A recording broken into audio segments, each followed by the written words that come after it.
Testing, testing. All good?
Okay, we're waiting on the ranking member. She'll be here shortly.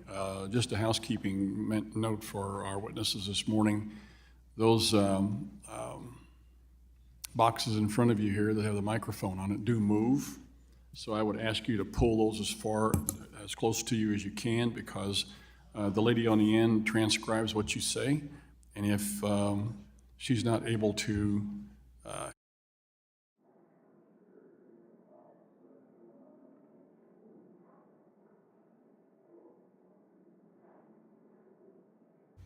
somebody turn off my microphone. Okay, well.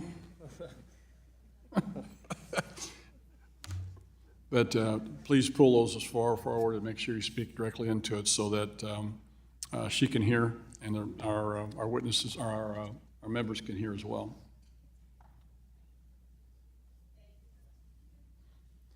Trying to make everybody's job easier here this morning, okay?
Well, let's get going here. Subcommittee on National Security, Illicit Finance, and International Financial Institutions will come to order. Without objection, the chair is authorized to declare a recess of the committee at any time. This hearing is entitled Better Investment Barriers, Strengthening CCP Sanctions, and Exploring Alternatives to Bureaucratic Regimes. Without objection, all members will have 5 legislative days within which to submit extraneous materials to the chair for inclusion in the record. With that, I recognize myself for 4 minutes to give an opening statement. First, I want to thank our impressive set of witnesses for being here today. You each possess tremendous expertise on global economic security measures like sanctions, export controls, and CFIUS. I look forward to your insights. The National Security Subcommittee has made exposing the threat posed by the Chinese Communist Party to the United States our top priority. Chairman McHenry shares this goal. The very first hearing this committee held in the 118th Congress was a full committee hearing tackling the economic competition with China, and our first subcommittee hearing looked at the CCP's business model that fuels the fentanyl crisis. I also serve on the Select Committee on the Chinese Communist Party, where these concerns are the focus of our work. 2023 was a pivotal year in U.S.-Chinese economic relations, and one U.S. businesses and investors should reflect upon carefully before they continue to do business with the CCP. We saw Chinese security forces raid and imprison local staff at U.S. consulting firms, Capvision, Bain & Company, and Mintz. They imposed sanctions on U.S. companies Lockheed Martin and Raytheon, banned U.S. chipmaker Micron, detained a senior executive of Japan's Astellas Pharma Group, and hit London-headquartered Deloitte with a record fine. This behavior hasn't let up this year. Earlier this month, the CCP announced sanctions on 5 U.S.-based companies, causing them to lose any property they have in China and prohibiting them from working with Chinese organizations and individuals. These new sanctions came as a result of U.S. arms sales to Taiwan. Top intelligence officials predict that China will invade Taiwan this decade, in which case more sanctions will come, and you can bet all U.S. direct investment in China will be nationalized. However, foreign companies continue to make substantial investments into China, and U.S. business executives continue to line up at the trough. Some even pay $2,000 a plate for the privilege of having dinner with Xi Jinping in San Francisco. We must make sure that those investments do not harm the security of the United States and our allies. So while this should serve as a major warning to U.S. investors who haven't yet got the message, about the risk of doing business with Chinese organizations, it should also be a reminder to Congress that we need to get this right. We've been debating outbound investment screening for multiple Congresses and multiple White House administrations. Last August, the Biden administration released an executive order that took a targeted approach to restricting outbound investment.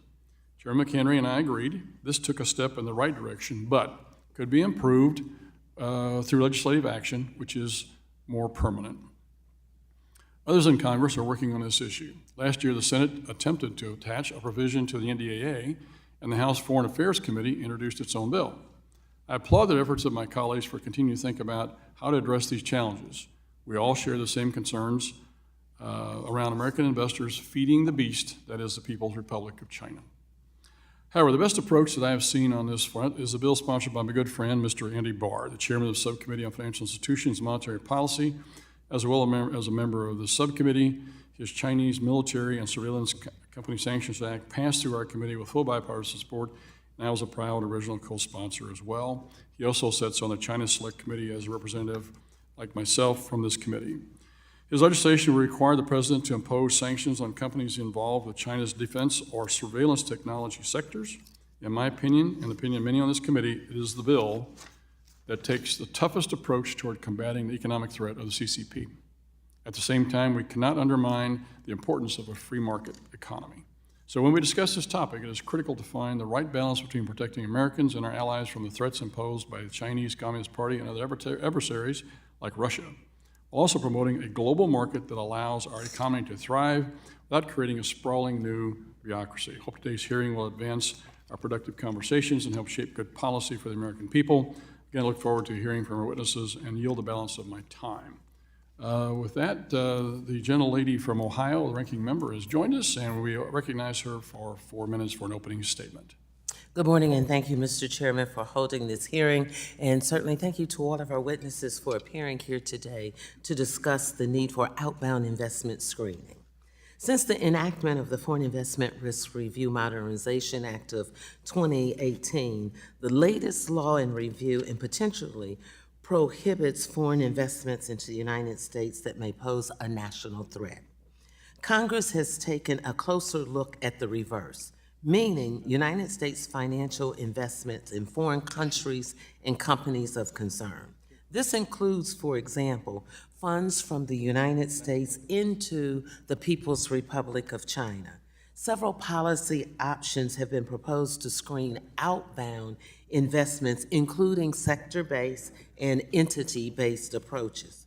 The Biden administration took the first significant step in issuing, as many of you may remember, Executive Order 14105 last August, which directed the Treasury Department to establish a program to screen certain United States investments in China that involve sensitive technologies and products that pose an acute national security risk, specifically technology sectors relevant to military intelligence, surveillance, or cyber-related capabilities. I applaud President Biden's actions, and now my colleagues and I right here in Congress, and more specifically in this committee, must act to codify and strengthen this effort to address tangible national security threats to our nation. As we consider how to merge all of these proposals, there are several additional areas of concern that I think I would be remiss to exclude.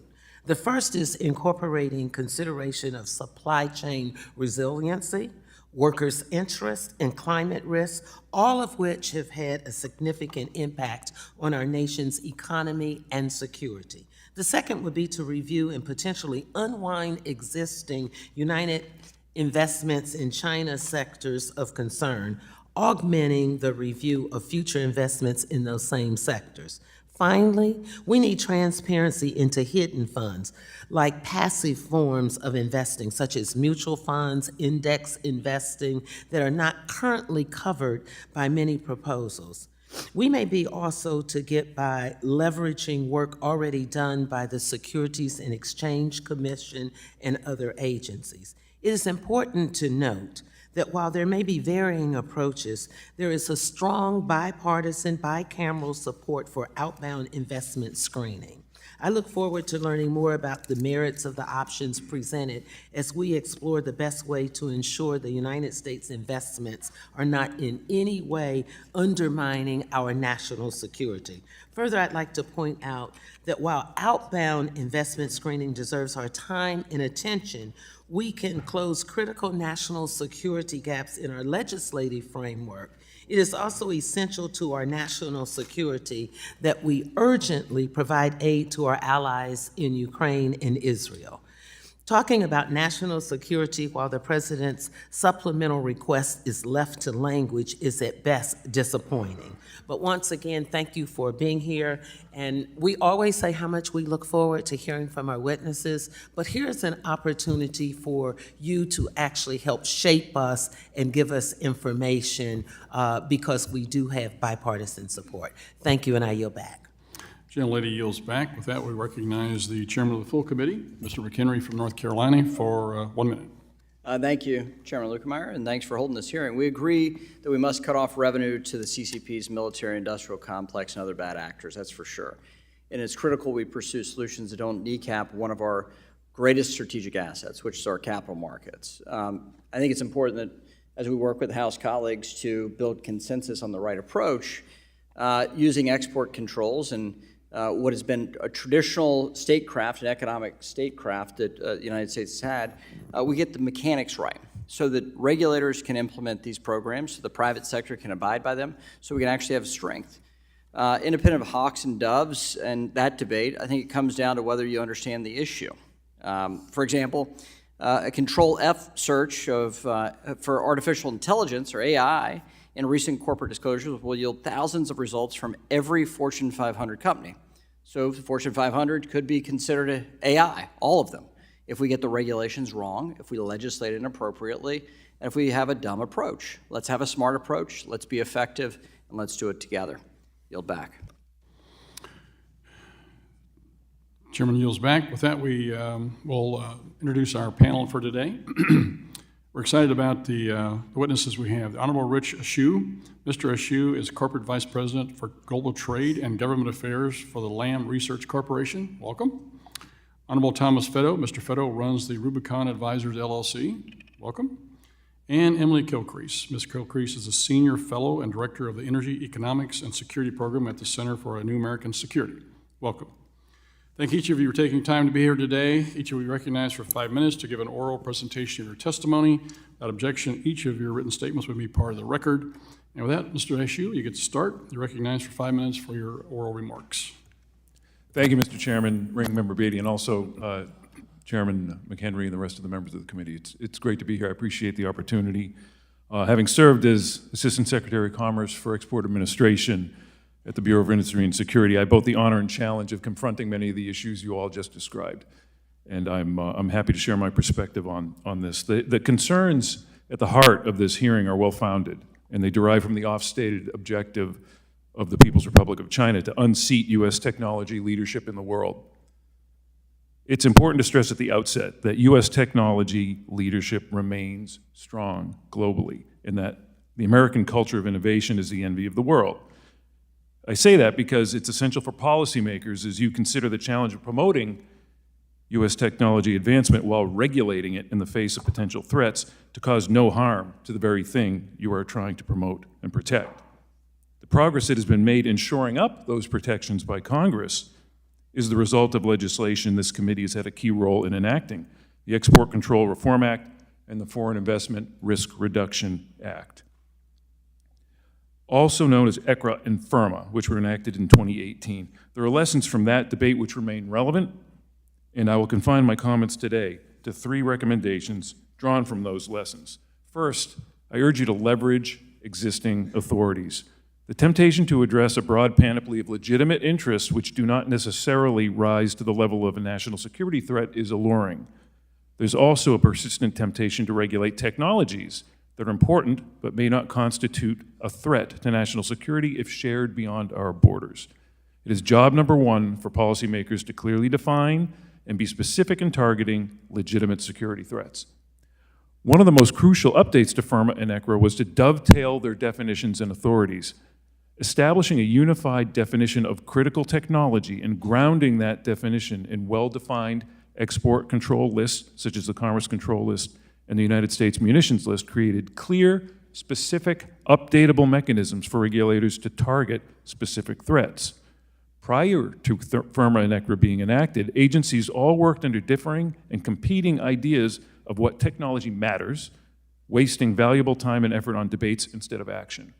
This synchronization of definitions created a powerful alignment of authorities and should be the basis for any additional remedies being contemplated. Secondly, I urge you to act multilaterally. National security threats are rarely stovepiped. Solutions to address them should not be either. Therefore, just as multiple agencies must collaborate within the United States, it is essential that the U.S. seek multilateral collaboration with relevant allies. Many like-minded countries have in place national security reviews similar to those of the U.S., such as foreign direct investment screening and export controls, and we should work with them. Finally, we need to address the gaps. For all the measures in recent years to protect U.S. technology, gaps do remain. It is currently possible that export-controlled technology could be the beneficiary of U.S. financing. Before implementing a complex new regime, though, enhancements to current authorities should be considered first. For example, a recent amendment to the Export Administration Regulations defines the word support by U.S. persons to include, among other things, financing.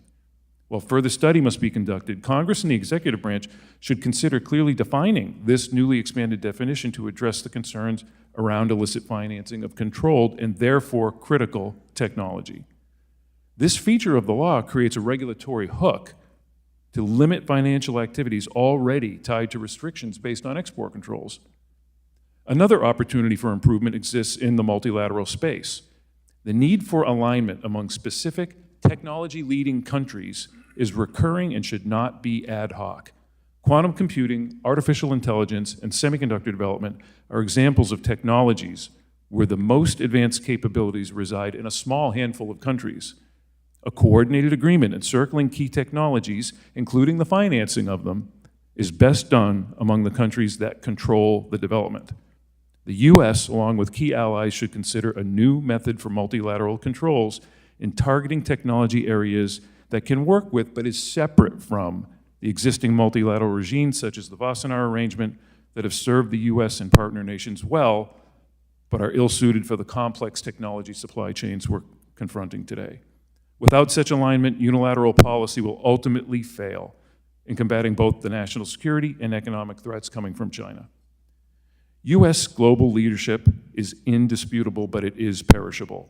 Efforts such as the work of this committee is doing today are essential to maintaining it. Thank you, and I look forward to your questions. Gentleman yields back. With that, Mr. Fiddle, you're recognized for 5 minutes. Thank you. Chairman Lukemeyer, Ranking Member Beatty, and distinguished members of the subcommittee, Chairman McHenry.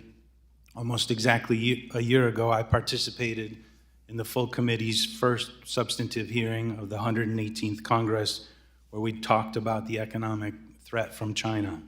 I'm honored to appear before you today and continue that discussion. I don't think I'll get my spoken testimony done in 5 minutes, so I'll summarize.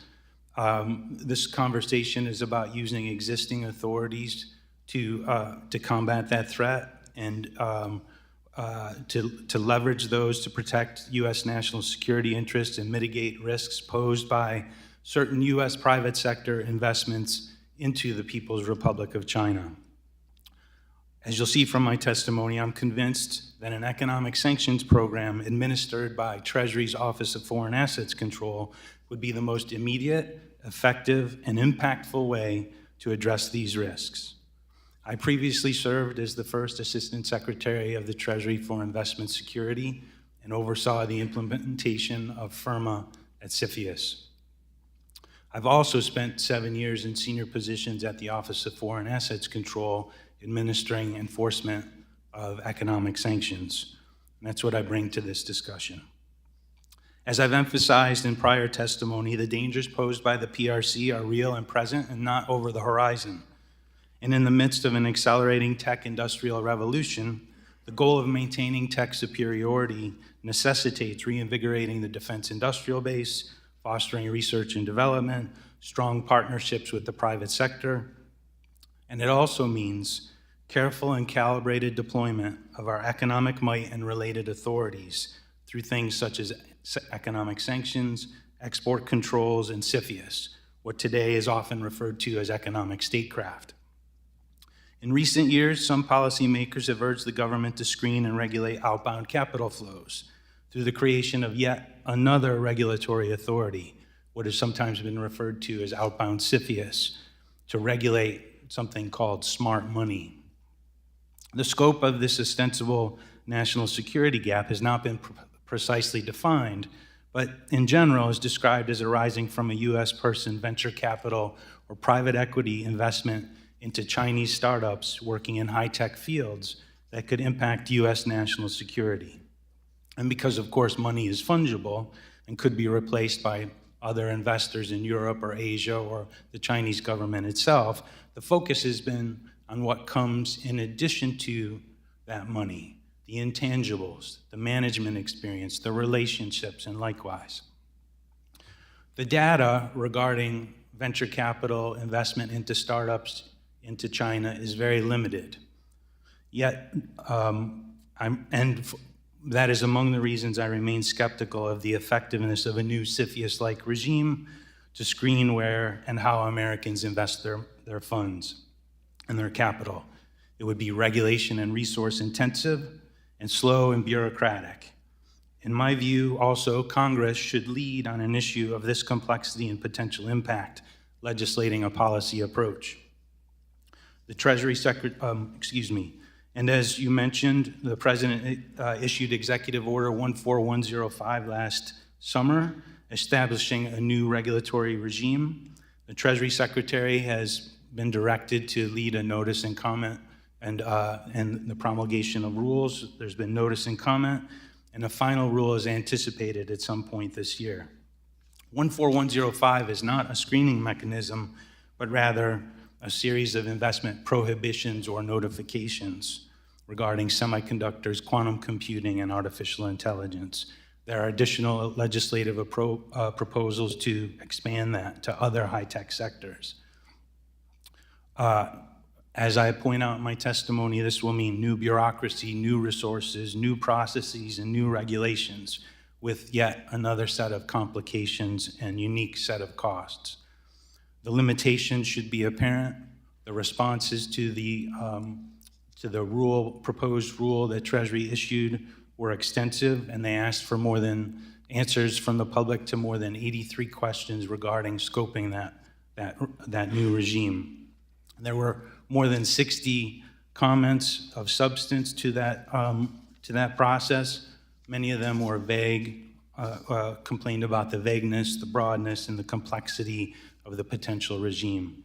I'm running out of time, but as you can see from my testimony, what I'm proposing is to use a time-tested economic sanctions regime to do exactly the same thing, because what the policymakers are concerned about is the intangibles that go with an investment flow, and that is inherently something that sanctions are well suited for. Thank you. Gentleman yields back. With that, Ms. Kilcrease, you're recognized for 5 minutes. Thank you, Chairman, Ranking Member Beatty, members of the subcommittee, and Chairman McHenry of the full committee. It's an honor to be here to testify before you today, and thank you for your important attention to this issue of outbound investment. Please let me know that I'm speaking in my personal capacity. My comments draw from a large body of research that I've conducted on sanctions, export controls, and investment security at the Center for a New American Security, as well as prior experience serving the U.S. public in roles at the Department of Commerce, National Security Council, and U.S. Trade Representative. I've spent my career in national security roles, but always from the perspective of an economic agency. And this has ingrained in me a deep appreciation for the strategic advantage that open markets and open capital flows provide the United States, as well as the need to proceed with care and thoughtful deliberation when imposing national security guardrails that are necessary to prevent exploitation of our open markets. With that in mind, I offer a set of principles that should guide the development of any future controls on U.S. investments in China, as well as concrete policy options for your consideration. On principles, any new outbound investment controls should be tightly targeted to investment transactions that present high national security risk arising from the transfer of non-technical industrial expertise that can fuel the indigenous development of critical technologies in China. Controls should be clearly defined and understandable to private sector entities who are always the first line of compliance. They should be non-duplicative and reinforcing of existing tools, particularly export controls. They should be scoped proportionately to the administrative capacity available to effectively administer a new mechanism while avoiding unnecessary process and bureaucracy. And they should be designed to enable meaningful conversations with allies about adopting similar regimes, as the unilateral approach to outbound investments will hurt US competitiveness without having any meaningful impact on Chinese tech companies. With these core principles in mind, the committee may wish to consider a targeted set of policy options in addition to leveraging existing tools. And I offer this set of options today as a package, as each addresses a particular area of risk associated with outbound investment. And these include enhanced transparency, targeted technology-based prohibitions, and entity-based prohibitions.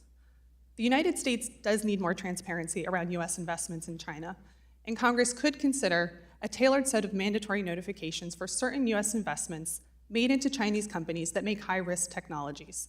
And these notifications, of course, should be subject to strict confidentiality protections. Both when I was in government and now as an independent researcher, I can confirm that it is exceedingly difficult to gain detailed information on specific investment transactions made in China, particularly in the startup space. Having said that, there are a set of investments that would inarguably, in my view, present national security risks and should be prohibited. These include investments in Chinese companies that make technologies that would be subject to the US arms embargo if originating in the United States, or otherwise subject to high levels of dual-use export controls. There's a common sense logic to using investment controls to ensuring that US financing is not eroding the efficacy of our export control programs, particularly as it relates to the transfer of non-technical industrial expertise that can occur through an investment. Sectors included in the prohibitions should include advanced semiconductors and related equipment and software, in alignment with the government's efforts ongoing to keep the United States as far ahead as possible in this critical technology area that enables US military, national security, and economic functions.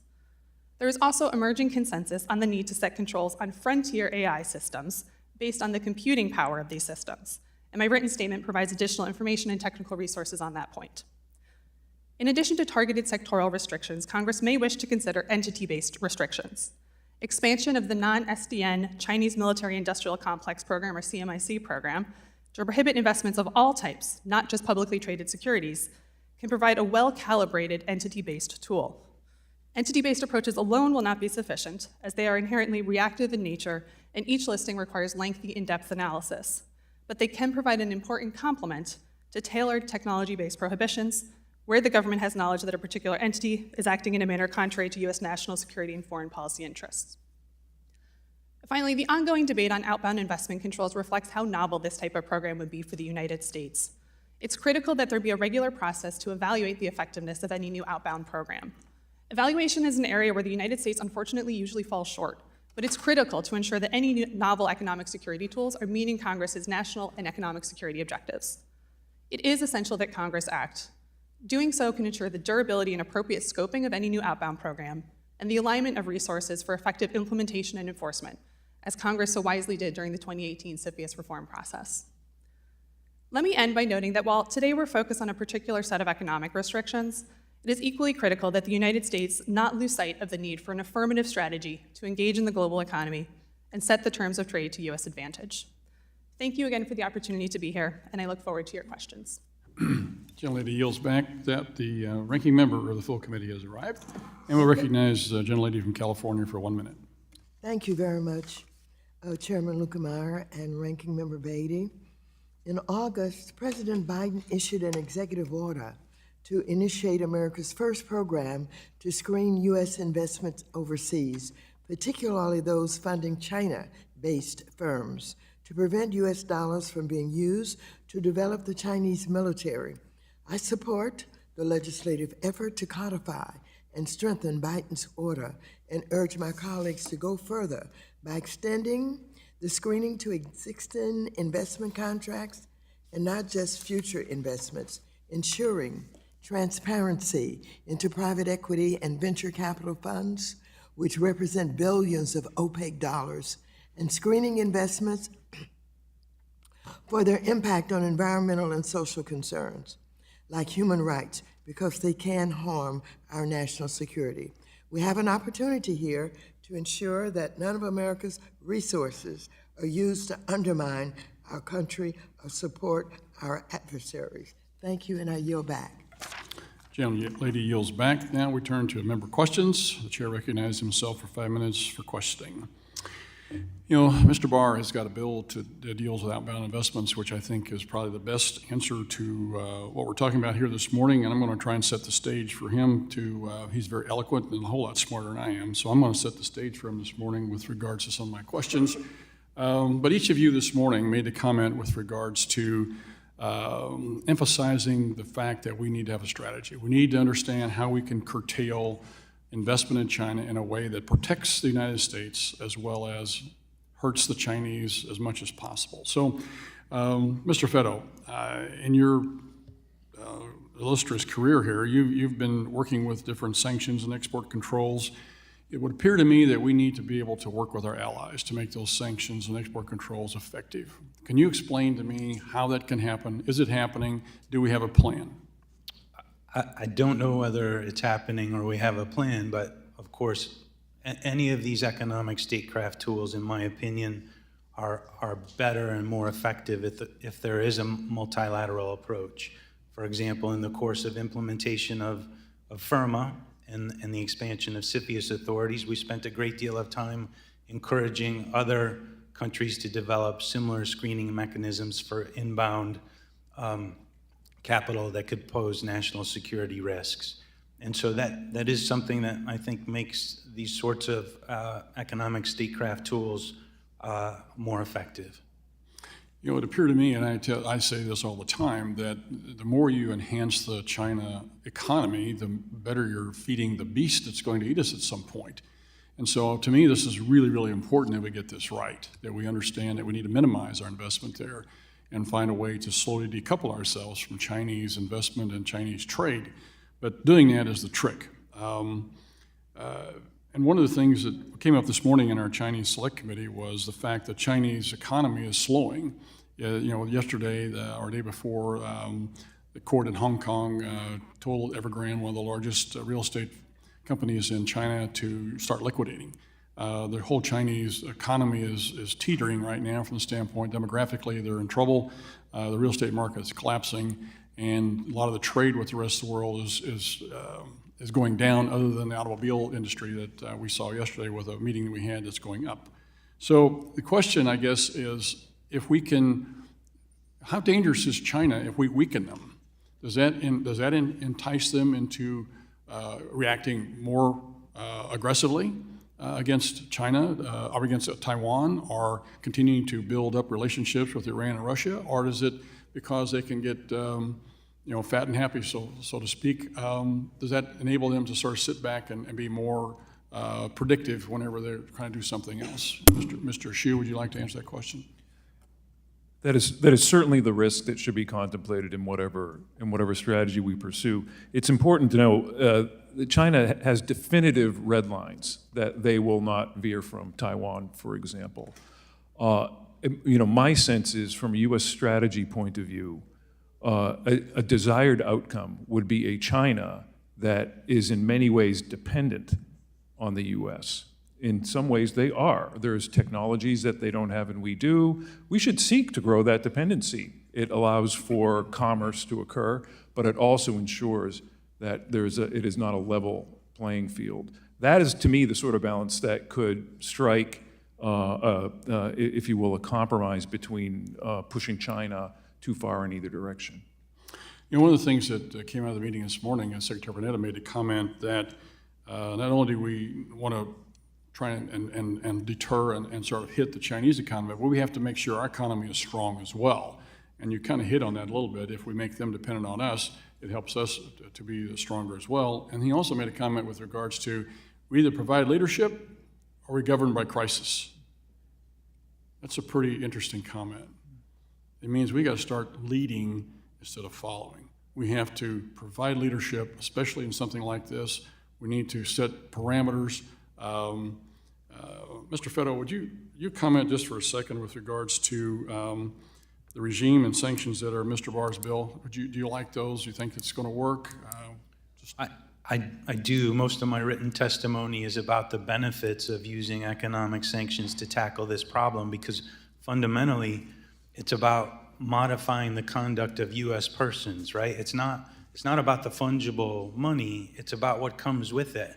And so what we're trying to do is modify or deter or change behavior of U.S. persons to eliminate what comes with that money, the services, essentially, all of the experience and the like that comes with those funds. Thank you. My time has expired. With that, we go to the gentlelady from Ohio, Ranking Member, Ms. Beatty, for 5 minutes. Thank you, Mr. Chairman, and again, thank you to the witnesses. There's been a lot of language that has been, all three of you have said, we need to tackle this problem, transparency. And I'd like to also share that one of my colleagues, Congressman Greg Meeks, who serves on the full Financial Services Committee, he is not on this subcommittee, but he's also the past chair of Foreign Affairs and serves with my other colleague, Mr. McCall. They too have come up with a piece of legislation that looks at transparency and looks at outbound investments, which I think is a good thing, that we have multiple ways we can look at this. And so I don't know if you're familiar with it, but I think it's another option for us as well. So I would like to go first to you, Ms. Kilcrease. There are a number of different ways that the United States government can track and review and restrict certain United States outbound investments. And we've seen many of the proposals presented in Congress, which vary by approach. The countries of concern, the sectors, and the structures of investment targeted. Can you kind of help enlighten us on what are the primary United States concerns that must be addressed in a screening regime, and what would be the most effective ways to address them? Thank you for the question. And again, it is good to see so many good ideas coming out of Congress on this. Ultimately, there's three elements of what I think would be an effective outbound process. There is a strong need to increase transparency and having the visibility into the types of investments that are being made and the types of rights that convey with those investments, and how those particular investments may be supporting China's indigenous critical technology developments in a way that's contrary to U.S. national security interests. We just don't have that visibility across the full range of investment flows and transactions that would be necessary to make me feel comfortable as someone who cares about national security. Having said that, I do think that the entity-based approaches that have been discussed as well have some benefits. There's certainly a benefit to changing behaviors of targeted actors, as Mr. Feddo noted. But there's also a benefit in the technology-based restrictions. Again, thinking about how we can align these tools with existing mechanisms like export controls, we can think about investment controls as another leg to support the export control system, which itself has a variety of tools encompassed within it. It has end-user controls, end-use controls, list controls. We can think of investment controls as another way to reinforce and bootstrap those sorts of mechanisms. Okay, thank you very much. Let me just kind of go a little deeper on that. What do you think is the best approach for defining which activities or sectors should be subject to notification or review or restrictions or waivers? Any thoughts on that?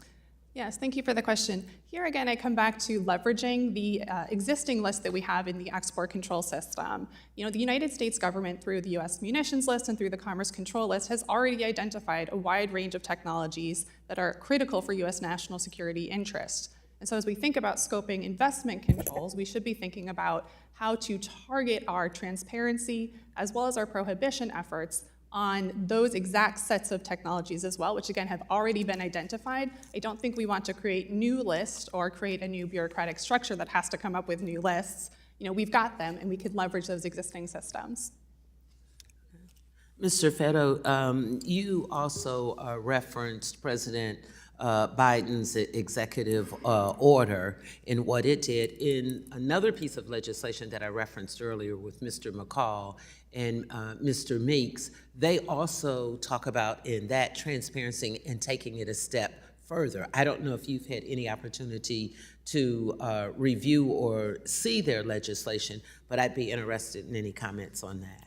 So I have seen it. I think it essentially, as you suggest, reinforces Executive Order 14105. As my written testimony articulates, my concern with that approach is that it's very time intensive. It's sort of reinventing the wheel and creating a new set of restrictions and regulations and requirements. And in fact, what I propose with respect to my approach is a combination of both. It's essentially a sanctions-related approach that leverages export controls, as my two co-panelists have suggested, which I think has benefits, but focusing on broad sectors and then trying to define those sectors, it's going to take a great deal of time. It has already taken. I think I know my time is up, but it sounds like we may get a third approach to that as well. Thank you, and I yield back. Gentleman yields back. With that, we go with the gentleman from Kentucky, Mr. Barr, who's chairman of the Financial Institutions Subcommittee on Banking. Mr. Barr is recognized for 5 minutes. Thank you, Mr. Chairman. Appreciate the important hearing. Let's, Mr. Fetto, cut to the chase on the three major legislative proposals before us in the Congress. One, my bill, a bill that this committee has marked up, the Chinese Military and Surveillance Company Sanctions Act. That's an entity-based approach that uses OFAC to impose sanctions on Chinese entities of concern. Then there is the McCall-Meeks bill, a sector-based approach, the Preventing Adversaries from Developing Critical Capabilities Act. That bill was marked up out of the House Foreign Affairs Committee. And then there's the Casey Cornyn approach in the Senate, the Outbound Investment Transparency Act, which is basically an investment notification regime. Mr. Fetto, which of these three approaches would hit Chinese military and intelligence companies or the CMIC entities harder? Well, in my view, it's clearly your bill, Mr. Barr, because it immediately identifies those entities of concern which are on various lists with various levels of restrictions, immediately making them blocked persons, which, under economic sanctions regimes, a blocked person, virtually any dealing is prohibited with that person who's blocked. And so if we're trying to eliminate the intangibles related to that go with money, those are immediately eliminated, not just for investors, but for any U.S. person that might be aiding or supporting one of those entities. Well, I appreciate your pointing that out. I do want to compliment and applaud my colleagues and friends, Chairman McCall, Ranking Member Meeks, Senators Casey and Cornyn, for their well-intentioned and patriotic efforts here to get at this problem of financing entities of concern. But Mr. Fetto, the argument in favor of this sector-based outbound investment regime is that it's forward-looking as opposed to backward-looking. That's the criticism of my bill, principally, that an entity-based sanctions approach would be under-inclusive, perhaps, and would fail to get at these venture-stage Chinese entities of concern. What is wrong with that analysis, in your view? Well, I personally think that, there are a couple of things that are wrong. One is, if we've already identified entities of concern that are affiliated with civil-military fusion, then we ought to attack that problem right away. That's sort of an 80-20 attack of a problem. Furthermore, as I referenced in my opening statement, we're in the midst of a tech-industrial revolution that's moving so fast. Even a sector approach is going to be chasing its tail to some extent and reactive as well, because the technology ostensibly that we want to control is constantly moving forward and changing, and so we'll be chasing that as well. Do these non-sanctions approaches, these sector-based approaches, do they have multilateral effect in the same way that a sanctions approach does? Well, certainly not. I don't think so. I mean, especially not with a blocking an SDN listing, because that is the most powerful type of sanction we have. But even with a more tailored prohibition, the U.S. financial system becomes off limits for dealing with those named entities. It's immediate. Yeah, I think that's an important point, is that the executive order and these other approaches, Casey Cornyn, McCall Meeks, they're only restrictions on U.S. investment. And these Chinese entities of concern can get subsidies from the central government of China. They can get money is fungible. They can get non-U.S. investment funds, and it's the know-how that they want. Mr. Ashu, you made the important point that we should leverage existing authorities, and you point out the need for specific, clear, targeted, and well-defined action against these entities of concern in China. Does a sector-based approach place the enforcement responsibility on the private sector or the government? Thank you, Mr. Barr. I'm not sure where it places the responsibility, and that's the problem with such a broad-based approach. I think a sectoral approach expresses maybe a shared concern, but as far as an implementation of authorities with effect, it's very challenging to do so. And I congratulate you on your approach because it does the tests that I laid out in my testimony about using existing authorities, being multilateral, addressing the gaps. Your bill marks all three. Well, clarity and targeted and defined is very, very important, and a sanctions approach does that. It's red light, green light. There's no ambiguous yellow light, and that's what I'm concerned about, a sector-based approach, a big yellow light and a lot of confusion by the private sector whether the investment is okay or impermissible. Without a yield. Gentleman's time has expired. With that, we go to the gentlelady from California, the ranking member of the full committee, Ms. Waters, recognized for 5 minutes. Thank you very much. I'm going to direct this question to Mr. Kilcrease. I'm pleased that we're hosting this hearing today and that we all agree that there's a need for review and in some cases, maybe, prohibitions on American investments in companies and technology that present a national security threat to the United States and its interests. I fully support President Biden's bold efforts to establish a formal outbound investment screening mechanism, which is limited to a narrow set of sectors where U.S. funds, such as those from pensions and savings of teachers, construction workers, and government workers, could end up fueling the Chinese military. For most Democrats and Republicans in Congress, it is clear that American investments should not prop up our adversaries' development of artificial intelligence, surveillance, and other technologies that could be used against us. There are a number of bills that aim to codify the president's actions in some form on many national security issues. This Congress, especially the GOP-led majority in the House, have talked a lot but acted little. And so this is an area that I think we've got to pay special attention. However, I want to make sure that we're not in any way crippling American investments and misidentifying them or basically understanding what they do and what they don't do. This should be based on facts and good information about what kind of American investments we're talking about. But we've got to be concerned about our national security. So what do you think about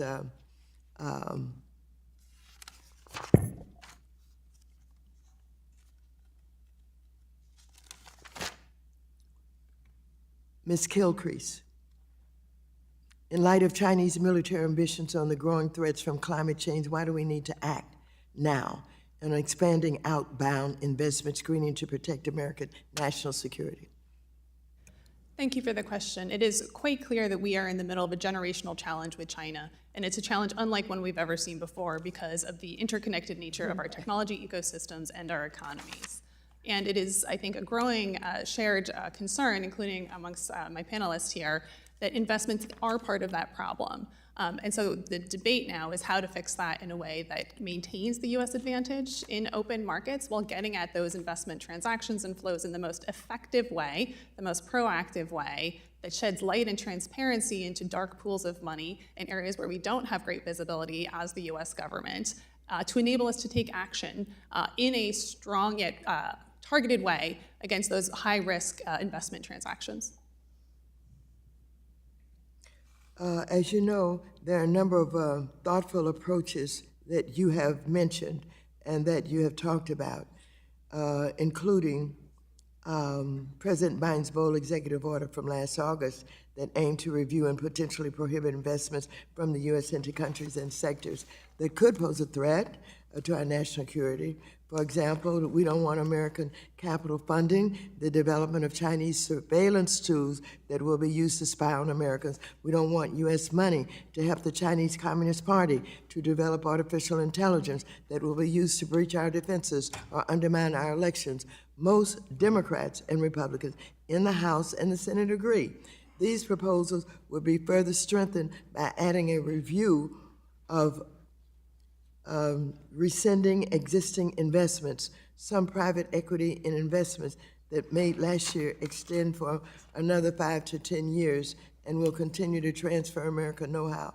And I'm worried about this, and I want us to spend some time with private equity and venture capitalists to not only warn and educate them about what we're trying to do and see how much cooperation we can get before we make certain conclusions. But I think it's important for us to pay attention to them and interact with them so that we absolutely accomplish our mission of protecting this country from, the Chinese type surveillance, et cetera. But at the same time, do not undermine what they're attempting to do that we think is good for America in terms of venture capital and even private equity. Thank you. I yield back. Lady yields back. With that, go the gentleman from Georgia, Mr. Loudermilk, is recognized for 5 minutes. Thank you, Mr. Chairman. I'd like to yield a few moments to my good friend from Kentucky, Mr. Barr. I thank the gentleman. One quick question, follow-up to Mr. Ashu. U.S. foreign direct investment in China rose rapidly in the 2000s and 2010s. But according to a recent report by a Goldman Sachs research arm citing U.S. Department of Treasury data, suggests that foreign investors have reduced exposure to China bonds and equities over the past 3 years. Why is that? I think there are multiple factors, but let me take one recent historical factor that I think matters. Hong Kong. Hong Kong had a very separate trading system with the U.S. from China, and we saw what happened there. In fact, in the middle of my term at BIS, we had to change drastically how we treated Hong Kong as an entity, and I think that the risks that were presented by that are present within mainland China itself, and that's one example of why it's become so risky. So investors are starting to figure out that China is a bad investment. So what you're saying is free market capitalism works? Sure does. I yield. I think it's indisputable that a rising China is a threat to the United States, both for our economy and our national security. I think most of us would agree that the threat is immediate and real. That said, I think America's free market ideals are more compelling. There are a more compelling alternative for the business than the heavy-handed approach taken by the Chinese Communist Party. Instead of crafting a brand new outbound investment screening regime, we should continue to empower American investors and improve the tools necessary to surgically target bad actors and cut them off from our financial system. Mr. Ashu, in your testimony, you mentioned that the American culture of innovation remains the envy of the world. What are some of the specific traits and characteristics that American business leaders bring to the boards of foreign companies? That Americans bring to the board of foreign? Yes. What are some of those ideas and innovations that we do bring? So I think that the key to American innovation, which is hard to export, is openness. We are, as a country, we are a welcoming environment to the best ideas wherever they reside. And then we use an export control system to manage those ideas so they don't happen in the wrong place. I think that is what any American technology executive could bring, which is this idea of openness within limits. So basically taking the culture of freedom and liberty that we have here in America and implanting it, per se, in Chinese companies. Is that? Well, I think it's part of the reason why we want to be globally expansive as a country with our economic principles. We want others to share those, not always successfully, but I think the effort needs to be there. I think you may have touched on this, but are Americans currently permitted to serve on the board of Chinese companies? And if so, are there laws and regulations in place that make it difficult for an American to serve on a board? I think there's absolutely restrictions in some countries. I think we're probably talking about China here, which Yes. is very, very mindful of the role Americans play in the Chinese business establishment. So, but legally they can serve in certain conditions. I know of no law. That doesn't mean there isn't one, but that Okay. is nothing. Yeah, that's nothing I'm aware of. Can you explain why it may be beneficial for the United States to have Americans serving on the boards of foreign companies, specifically China, which you've touched on?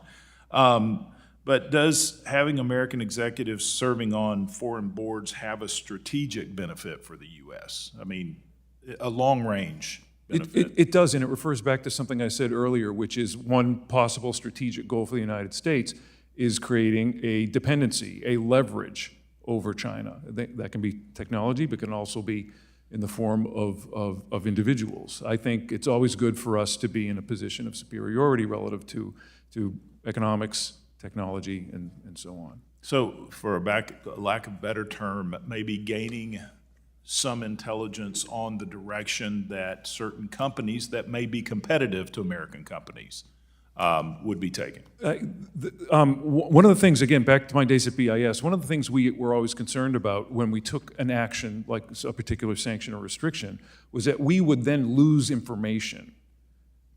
That doesn't mean it wasn't the right thing to do, but there is a cost to it. And having the information, having an understanding of Chinese technology development is key to exceeding it.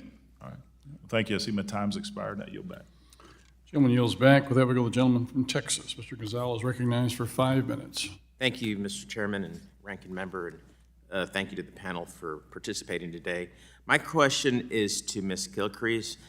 Ms. Gilcrease, I'm pleased that President Biden initiated the outbound investment screening program, that I'm looking forward to see what Treasury produces as it does its part to complete the rulemaking process.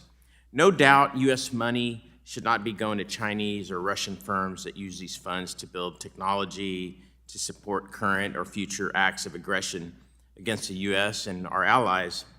And I agree, too, with the Ranking Member Waters' proposal that we need transparency in existing investments in those same sectors of concern, that we may not need to consider if and how to unwind those hidden fees that are not currently covered by the bills that we're discussing today. I'll add another angle and would like your feedback. Where I am in Texas, my constituents see Chinese money flooding into Mexico across the border from us, where manufacturing facilities are developed south of the border so goods can be shipped into the U.S. as Mexican goods instead of Chinese. And I worry that if we consider only the direct U.S. investment into Chinese or Russian factories that produce technology of concern, those investments may be directed instead to overseas factories and Chinese-owned companies in third nations. Would it be useful for congressional proposals to consider these sort of nonlinear investments that aim to evade the goals of the President's outbound investment screening program? If not this mechanism, by what capacity could we prevent U.S. investments from funding, for example, a semiconductor factory in Mexico that's owned by Chinese entities? Thank you. These are an excellent set of questions, and perhaps I'll start with the last one. You know, when we look at the question of third-party markets and investments made outside of China, there's a question about how much we try to expand the extraterritorial reach of U.S. tools and what the balance is with trying to work with partners so that they're strengthening their own legal mechanisms to get at these sorts of risks. You know, ultimately, over the long term, while Congress should always look at evasion routes and circumvention, particularly for the cases that you just outlined very well, you know, we also need to be working with partners like Mexico, with whom we have an FTA, to make sure that we are encouraging them to put in place their own protections for their own investors and domestic manufacturing capabilities as well. It's not going to be one tool fixes all of these problems. We need to think about multiple tools including the international engagement part, to think about how we can get at this issue holistically, because you're absolutely right. If we shut down one particular bilateral flow, it will shift, there will be adaptation. That is what we always see after a heavy sanctions regime is put into place. To the question on unwinding transactions or worrying about legacy stock of investments, I do think that is worthy of attention. It is, of course, more complicated as you think about looking back at the transactions that may have been made legally at the time, but nonetheless still present a risk. And I think the Ranking Member Waters talked about the need to work with the private sector to do additional study on these sorts of ongoing risks arising from legacy investments, and I think that would certainly be worthy of additional congressional action. Thank you. Yes, I think I agree with you. As you know, private equity funds and other private funds that raise capital in the United States almost exclusively use methods and certain exemptions under the securities laws that were meant for privately held operating companies. These capital raising activities and unregistered and unregulated, and this committee has had difficulty ascertaining the extent of these activities. As far as we know, the administration, too, is unable to accurately assess the scope of capital raising activities in the U.S. by private funds that are directed to China. What are, in your opinion, what are some of the risks associated with this opaque and often untraceable capital? And what do you think we should be doing in Congress to address this? Yes, thank you for the question. In the context of a historically large number of sanctions programs and sanctions programs that are increasingly targeted at larger economies, there will be massive amounts of evasion attempts, and we should anticipate that. Dark pools of money where we don't have visibility and transparency, of course, should be of high national security concern, because that is exactly where these illicit actors will try to funnel money to get around our sanctions enforcement efforts. So Congress should continue to look at how we can, again, bring transparency to enable us to think about additional legislative solutions and enforcement mechanisms to address those dark pools. Thank you so much, and I yield back. Gentleman yields back. With that, we go to the gentleman from Pennsylvania, Mr. Muser, recognized for 5 minutes. Thank you very much, Mr. Chairman. Thank you to our witnesses. I thank Chairman Lukemeyer for holding today's hearing. Pretty critical issue, the approach we take in regulating the flow of capital into China. I do support the approach taken by Mr. Barr's bill, H.R. 760, which employs a scalpel-like approach in addressing the complex issue of sanctions. I do think focusing on a clearly defined areas of risk, H.R. 760 ensures that investments to U.S. investors are not inadvertently hindered and doesn't give Europeans or the rest of the world, for that matter, a free pass. So, Mr. Fetto, you led CFIUS effectively during your time in the Trump administration. Can you elaborate why setting up a type of new-bound investment plan would create a new regime, would create more bureaucracy than using the tools of the Office of Foreign Asset Control as described in Mr. Barr's bill? Thank you, Mr. Muser. Let me just say, whatever Congress legislates, there will be resource costs associated with it. My view articulated in my written testimony is that in creating yet another regulatory regime, instead of relying on existing regimes, existing definitions, existing infrastructure, a huge institutional wealth of institutional knowledge and experience at OFAC and other parts of the U.S. government that have been implementing and administering sanctions for a very long time. Instead of leveraging that and having an efficiency factor and an immediacy to what the Congress does, drafting new regulations, redefining terms, explaining and scoping what a sector like artificial intelligence is, it's incredibly difficult. And it will take more resources and more time than I think the administration or the Congress expects. And if we really want to attack this problem as quickly as possible, a bill like Mr. Barr's bill does that right away and leverages work that the government has already done identifying entities of concern. Furthermore, sanctions have this ripple effect that we talked about. One that's really important, I didn't get to mention from my testimony, is this idea of the 50% rule. If a party is blocked, any entity or JV that it has 50% or more ownership interest in is also blocked by operation of law. that has a huge effect on affiliates and subsidiaries of the named entity. Whereas, for example, in the CMIC sanctions, there's no 50% rule, and it has little effect. So there are ways to do this without reinventing the wheel and spending an immense amount of time drafting regulations that will inherently be confusing for the private sector. Thank you. Mr. Ashu, the private sector has been reacting. What are your thoughts on the so-called de-risking, as we put it, as opposed to decoupling, as well as investors' attitudes the last couple of years towards China as far as foreign investment goes? Sure.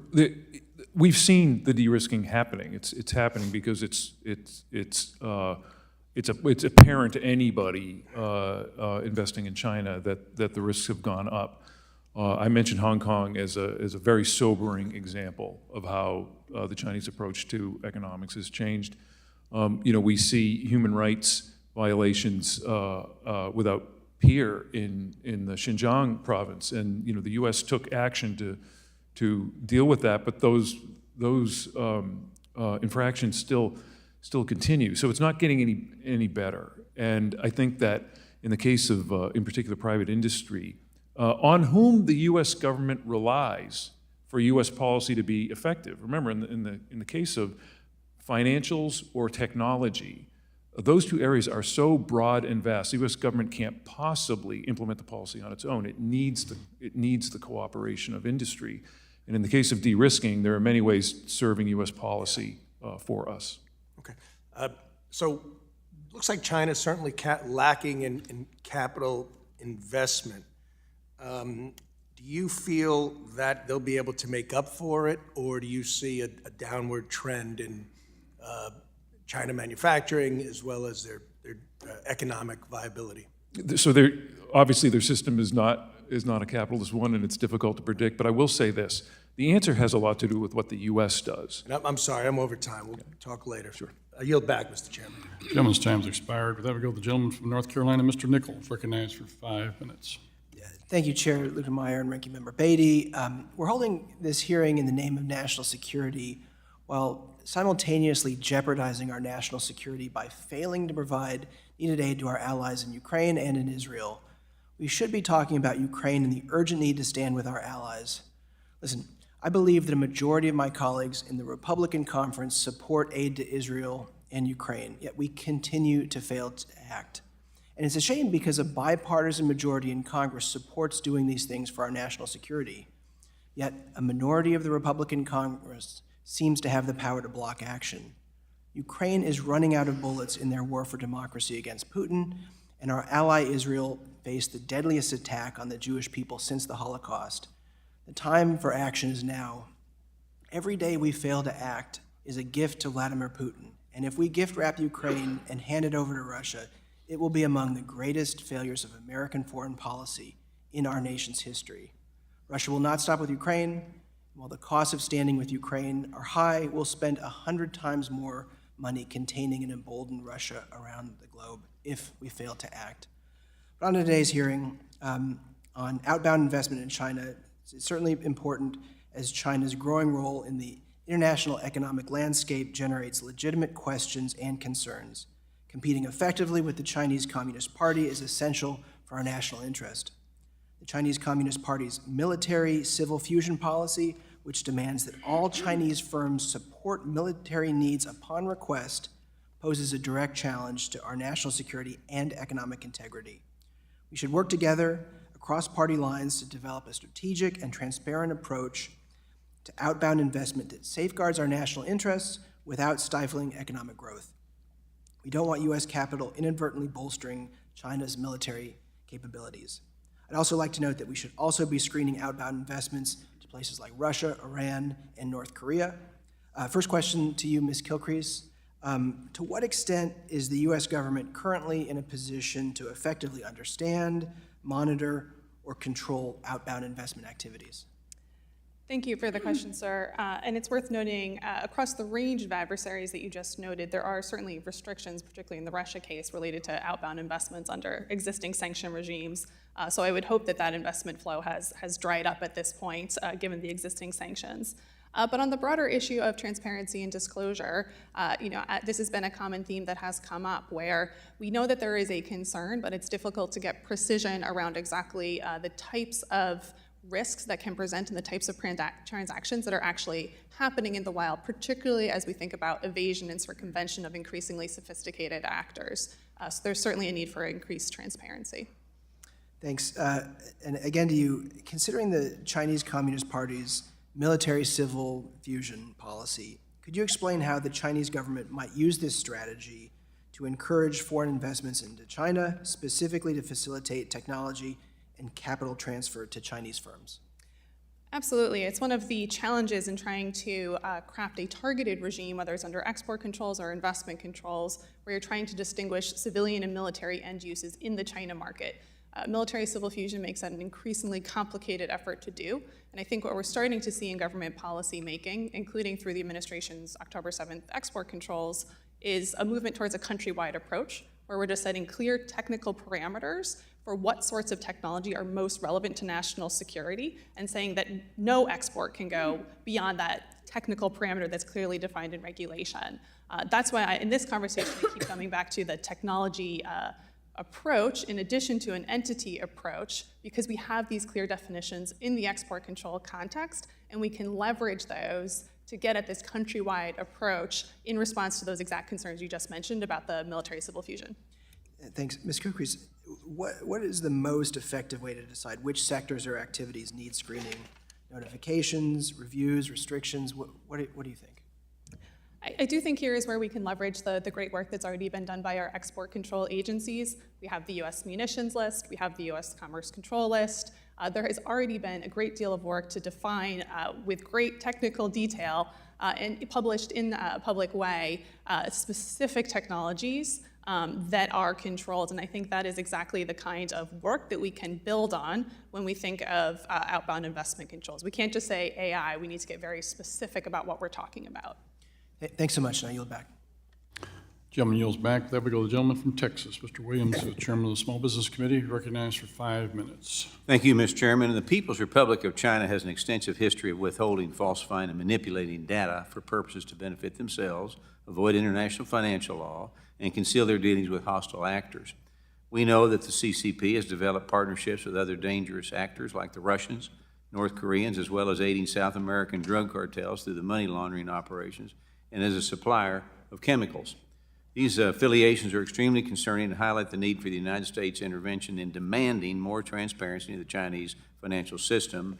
And the bill that I co-lead, the China Financial Threat Mitigation Act, which passed the House, is a positive step in the right direction of examining these threats and further understanding of China's financial capacity. So, Mr. Fetto, how can the United States achieve greater transparency into the Chinese financial system, and what are the Chinese so afraid of us finding? I don't know how we necessarily force transparency. I'm not familiar with the bill, but the context with which you just set it up, I have no disagreements that we need greater transparency and to demand an understanding of their financial system. I'm happy to come back to you with some. Well, what are they concerned about us finding, do you think? With their closed financial system. They don't, it's right. They're a communist country and they want to withhold that kind of information. Okay, so the rate of Chinese advancement in the field of semiconductors is another threat to U.S. National security, and we're now in a global race to dominate the chip industry and must explore all options to curb Chinese dominance in semiconductor development. But despite restrictions put in place by the United States, reports show that the Chinese government and military are still purchasing chips through an underground market. These chips have enormous military applications in weapon systems and cybersecurity and reconnaissance, and they also play a fundamental role in artificial intelligence technology, which has begun to change the way military and cyber operations are conducted. So in order to protect U.S. national security interests, we must get Chinese application of this technology under control. So Mr. Ashu, could you elaborate on China's efforts to obtain semiconductor manufacturing equipment and their ability to develop artificial intelligence technologies and military applications with this equipment? Thank you, Mr. Williams. Because I actually work for one of the leading global equipment providers, let me reinforce that I'm speaking on my own behalf today. But the issue you raise is key. The equipment is the enabling capability. It's well sought after, and it's another case where muscular use of export controls has worked. And it has worked in that during my time at BIS, one of the number one complaints any Chinese bilateral conversation the U.S. had, the number one complaint was over U.S. export controls, which is a good sign that the system is working. In recent years, the Biden administration has increased regulations on American businesses, which is allowing our adversaries to gain competitive disadvantages or advantages. Decisions like restricting access to political capital through Basel III endgame proposal, halting U.S. exports of LNG, and increased burdensome regulations and reporting requirements will all come down to U.S. companies becoming unable to operate in a way that bolsters our economy. And it's important that we return policies to put the United States first and continue to establish a competitive advantage globally. We have to be the strongest. So, Mr. Ashu, can you expand on the need for pro-U.S. policy and how increased regulations can hurt our competitiveness on the world stage and open the door for China to establish global dominance? Absolutely. Sir, the U.S. can't out-China China in being overly restrictive, in picking and choosing winners, in having a system that's determined from the top down. The U.S., the magic of our system has been we inspire innovation and then turn that into business success. That has to be a global proposition, and it has to be one where we have friends and allies globally. China's not one of them right now. We need to work with those that are. And those two combinations, our innovation, our execution, and working with partners globally is what will keep us ahead. Yeah, America first. You said it. Thank you. I yield my time back. Gentleman yields, and with that, we go to the gentlelady from Colorado, Ms. Pedersen, recognized for 5 minutes. Thank you, Mr. Chairman, and thank you all for being with us today. Since I'm usually almost last, being a freshman, most of my questions have been answered, and so I want to go beyond the scope of what we've talked about so far. And when I think about my 4-year-old son and the world that he's going to grow up in, and whether or not the United States is going to continue to lead, there are a few things that are deeply concerning for me with what we're facing now in Congress. Something that we know that is detrimental to the future success of China is their demographics. They simply don't have the population to meet the future economic needs. We know that they recognize this, and that's why they have updated their immigration system to make sure that they're bringing in the people to fill that void. Unfortunately, in the United States, we have rhetoric and the inability to come together on addressing our failed immigration system. We have cut off for decades the ability to bring people to the United States to meet our current needs, let alone we are not going to be able to meet the future needs.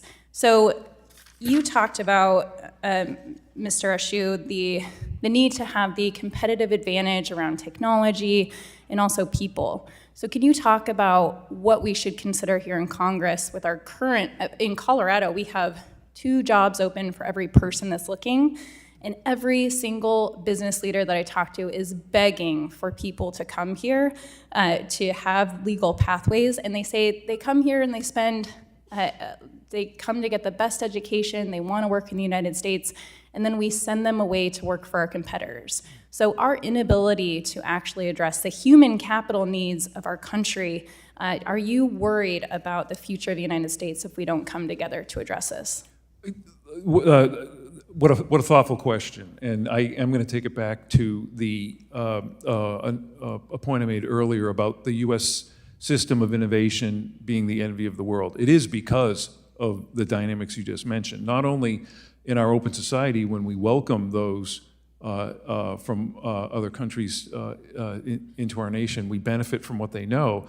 But in many ways, and certainly in the case of adversaries, which is why we actually allow immigrants from Iran, from Russia, from China, because we want to take what they know and we want to deny it to others. And the U.S. system is one that allows people properly regulated to flourish, and we benefit as a nation, and I believe the world benefits from from those priorities that the U.S. is able to implement.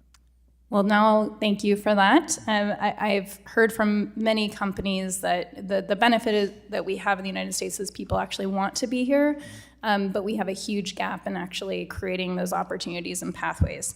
The other concern I have, being a freshman, like I mentioned in Congress, it seems like we create chaos here, unnecessary. We shoot ourselves in the foot, really, when it comes to our economy and the predictability here in the United States and the faith of the federal government, when we can't even come together on whether or not we're going to fund critical services. I'm very concerned about the long-term impacts of people pulling out from investments already with what's happened over the last year. We estimate that over $1 billion of investments going to go elsewhere. Are you concerned with our ability just to function and what the long-term impacts are to our economy? The thing that I'm concerned about is one that is a subject of proverb after proverb. History is the best teacher. Those who cannot remember the past are condemned to repeat it. There are lessons. History is rife with them that we need to be paying attention to. And that's my concern. My concern is we're often in a rush to perhaps take action when we really should take the time, as the ranking member of the full committee said, get the facts. And that is something that does seem to be spare these days. And so I would encourage, look, the fact that this hearing is occurring is an example where it's not happening in this committee right now, but it is in other places, and we absolutely need to adhere to the lessons that have already been learned. The advantage that we've had in the United States is that people believe when they invest here that this is a country that they will be able to prosper in, and we need to make sure that that continues. I really appreciate the conversation, and I yield back. Gentlelady yields back. With that, we go to the gentlelady from California. Ms. Kim is recognized for 5 minutes. Thank you, Chairman. I want to thank the witnesses for being here today. There is no question that Xi Jinping is looking to harness the power of emerging technologies deployed by the private sector to integrate with the People's Liberation Army's military weapons. Now, the question is how we can curb the flow of capital into China to help in the development of emerging technologies like AI and quantum computing. We need to implement a time-tested approach that includes our partners and allies, because our country cannot unilaterally reduce capital flows into the CCP. We need a clear strategy. So earlier, there was a discussion, and I want to ask you for a clarification. Does Representative Barr's bill use the existing list we've been discussing in the hearing? Is that the approach? I'm asking you, Okay, Mr. Ashu. Thank you. It does. No, I think the strength of the bill is that it leverages a time-tested and effective, already existing tool that the U.S. has.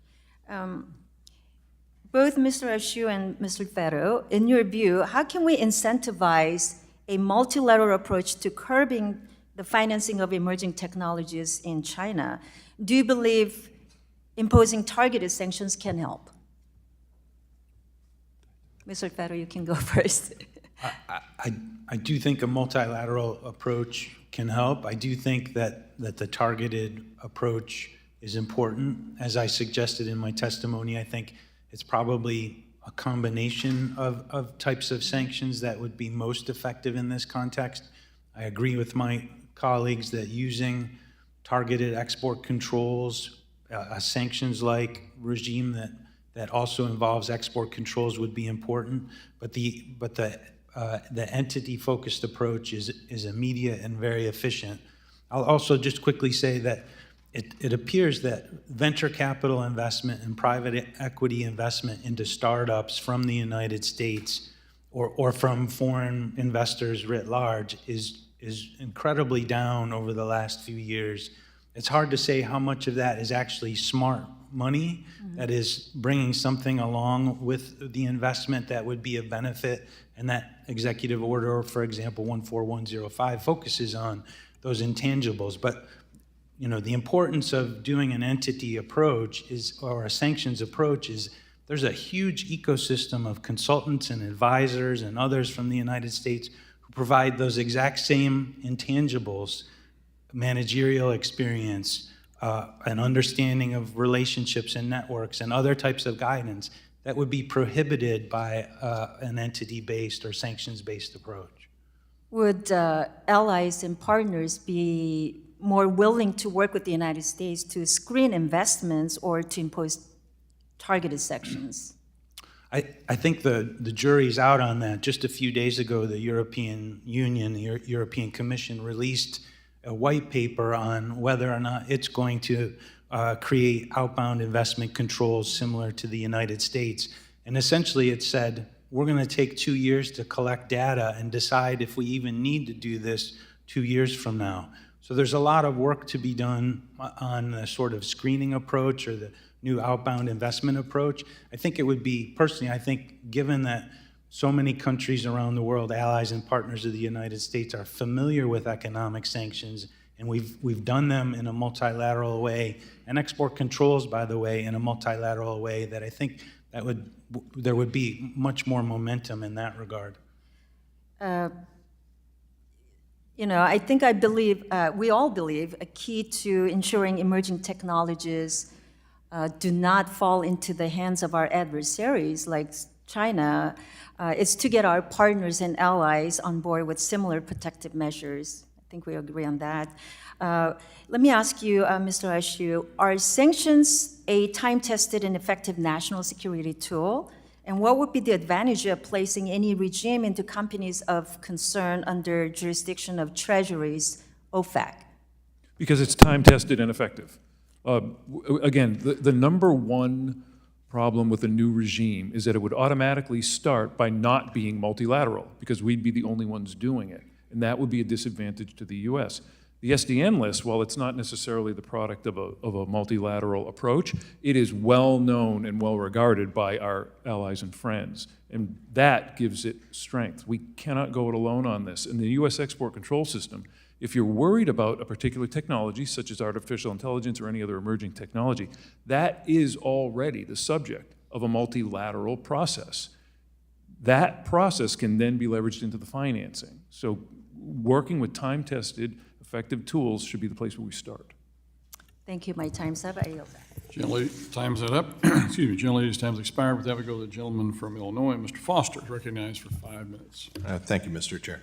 And thanks to our witnesses. A number of you have mentioned on the collapse of foreign direct investment into China. It's actually gone negative in recent times. And I think the canary in the coal mine here were the Korean shipbuilders who tried to, after multi-billion dollars invested, concluded they were never really going to be profitable, tried to get their money out, and were just had to walk away from it.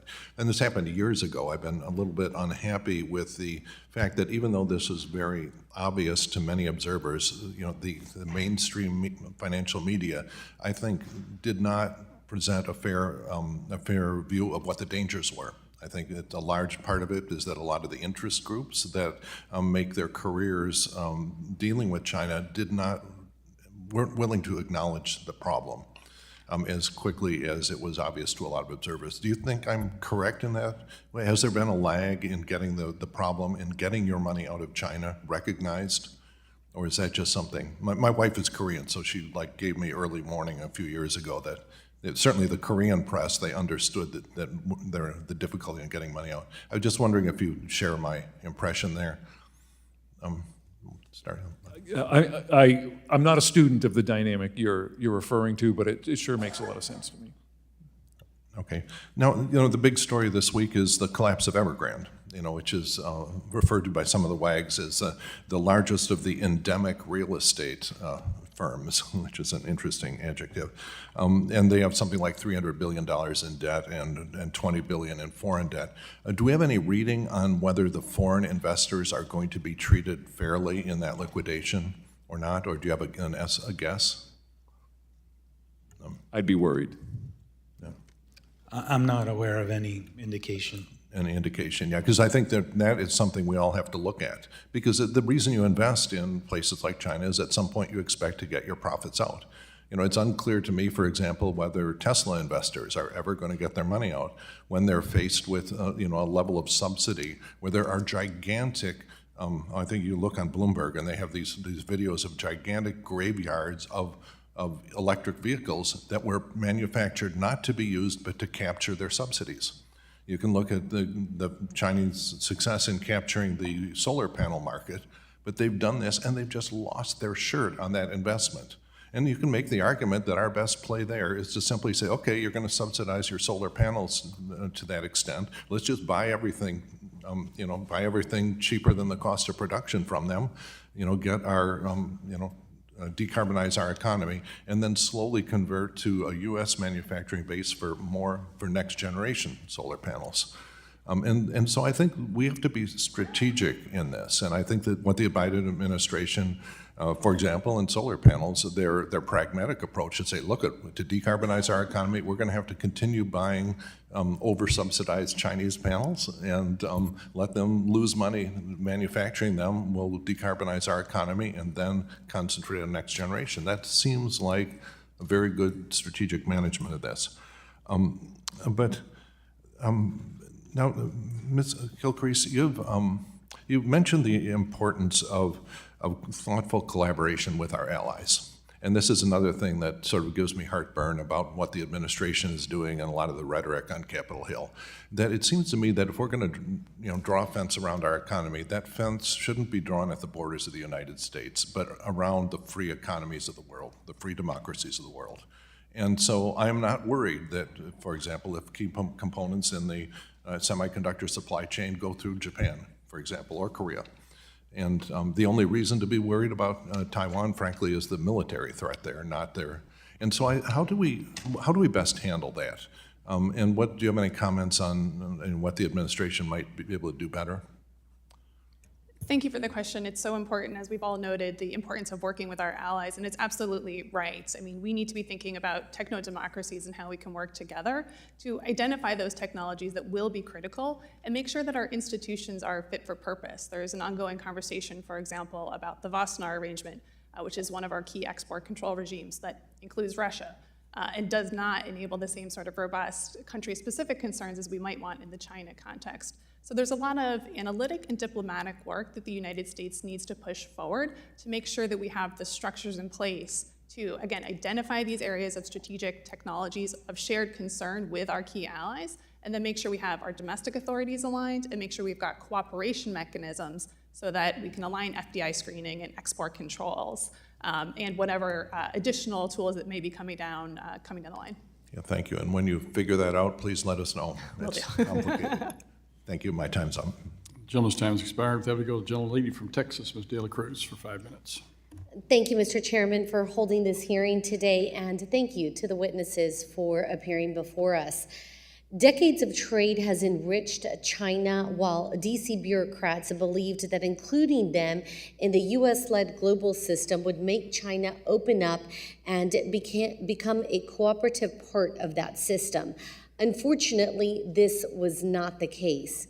China has greatly profited from trading with us, while at the same time challenging our interests around the globe, supporting undemocratic countries that invade our neighbors, like Russia, and sending deadly fentanyl to our country, resulting in the deaths of tens of thousands of Americans. As we look toward the future of our relationship with China, we must acknowledge that we live in an extraordinary time, one of the rapidly transforming technology that will redefine the 21st century and the country that gets to lead it. As the most innovative country in the world, it is in our national interest to protect our technology and not let it get into the hands of adversarial nations like China. Mr. Ashu and Mr. Fedo, can you explain how the Chinese military-industrial complex has relied on U.S. technology and expertise to boost their own industry? Your question gets to the heart of why export controls matter and why we talk so much about both those tools being specific and multilateral. so that we can control the flow of technology. And it's worked well for the United States to consider China a market, but it's also worked well for the United States to significantly and impactfully restrict commerce when it's in our national security interests, which it has been. There's a great deal that we allow to go to China, and there's also a great deal that we don't. The challenge is, as we're discussing today, it's not just about technology in the form of commodities or technology in the form of information. It's also in the form of dollars, and that's why we need to evolve and deal with the threats as they emerge, and this is one we're talking about today. Thank you. I'll just add to that. It's my understanding that the PRC takes a whole of government approach to this situation that you've described. Civil-military fusion is real, and that's why I believe that the U.S. government has to have a whole-of-government approach as well, whether it's export controls, the Committee on Foreign Investment in the United States, the FBI and the Justice Department prosecuting the commercial espionage and the theft of intellectual property in the United States. All of that has to be fully resourced and prosecuted aggressively to protect and defend against those attempts by the military-industrial complex in China. Thank you. And how much growth is the U.S. losing to China when they steal our technology or build high-tech industries on the back of U.S. technology? That's a difficult thing to put a dollar figure on, but it's significant. That said, the challenge for the U.S. is to stay current with Chinese efforts to poach U.S. technology. And has already been mentioned is this concept of military-civil fusion, which was an unrealized goal for many, many years until President Xi forced it into reality and made, quite frankly, the U.S.'s export control regime's job harder, ensuring that technology didn't end up in the wrong place. Again, that's part of the reason why we need to talk about the funding of such technologies, because it's a potential gap.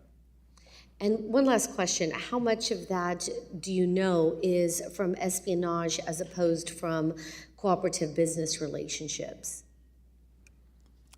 Personally, I could not put a figure on that. It's a great question, though.